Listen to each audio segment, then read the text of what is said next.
જયા પાર્વતી વ્રતનો પ્રારંભ થતાં 5 દિવસ મોડું જમી કુંવારી બહેનોએ વ્રતની શરૂઆત કરી. અષાઢ સુદ તેરસને શુક્રવારથી જયા પાર્વતી વ્રતનો પ્રારંભ થયો હતો. આ વ્રત કુંવારી બહેનો સારા પતિની પ્રાપ્તિ માટે કરે છે.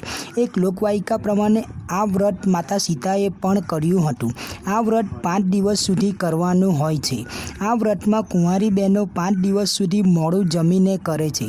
આખો દિવસ મોડું જમવાનું હોય છે અને નિયમ પ્રમાણે એક ટાઈમ જ જમવાનું હોય છે.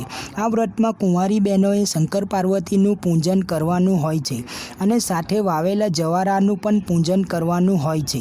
આમ 5 દિવસ સુધી કુંવારી બહેનોએ મોડું જમીને આ વ્રત અને શંકર પાર્વતીની પૂજા કરવાની હોય છે. હિન્દુ ધર્મમાં અનેક વ્રત કરવામાં આવે છે. આમાંથી એક છે જયા પાર્વતી વ્રત, જેને ગૌરી વ્રત કે ગૌરવ પણ કહેવામાં આવે છે. ગૌરી વ્રત 14 વર્ષથી નાની કન્યાઓ કરે છે, જ્યારે જયા પાર્વતી વ્રત યુવાન છોકરીઓ કરે છે. આ વ્રત દર વર્ષે અષાઢ સુદ તેરસથી 5 દિવસ સુધી કરવાનું હોય છે. જયા પાર્વતી વ્રતને ગૌરી વ્રત કહેવામાં આવે છે. આ વ્રત અપરિણીત મહિલાઓ દ્વારા ઈચ્છિત વર મેળવવા માટે તેમજ પરિણીત મહિલાઓ દ્વારા અખંડ સૌભાગ્ય મેળવવા માટે કરવામાં આવે છે. ધાર્મિક માન્યતા મુજબ દેવી પાર્વતીએ ભગવાન શિવને તેમના પતિ તરીકે પ્રાપ્ત કરવા માટે આ વ્રત કર્યું હતું. એવું માનવામાં આવે છે કે આ વ્રતનું યોગ્ય રીતે પાલન કરવાથી અવિવાહિત મહિલાઓને ઈચ્છિત વરની પ્રાપ્તિ થાય છે અને સૌભાગ્ય અને સમૃદ્ધિના પણ આશીર્વાદ મળે છે. આ વ્રતનું પાલન કરવાથી સુખ, સમૃદ્ધિ અને શાંતિની પ્રાપ્તિ થાય છે. આ વ્રત ખાસ કરીને અપરિણીત મહિલાઓ પોતાનો ઈચ્છિત વર મેળવવા માટે રાખે છે.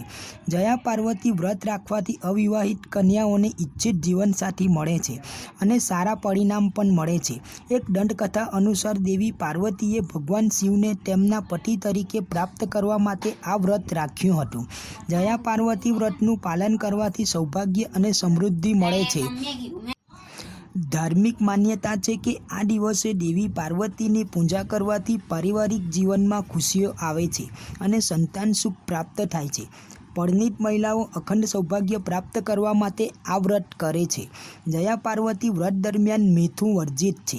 એવું કહેવાય છે કે આ વ્રત પૂર્ણ ભક્તિ સાથે કરે છે તેના દાંપત્ય જીવનમાં ખુશીઓ વાસ કરે છે. જોકે આ વ્રતને લગતા ઘણા મુશ્કેલ નિયમોનો પણ ઉલ્લેખ કરવામાં આવ્યો છે, જેમાંથી એક મીઠા પર પ્રતિબંધ છે. જયા પાર્વતી વ્રત દરમિયાન મીઠાનો ઉપયોગ પ્રતિબંધિત માનવામાં આવે છે. એક દંતકથા મુજબ એકવાર માતા પાર્વતીએ તમામ દેવી દેવતાઓ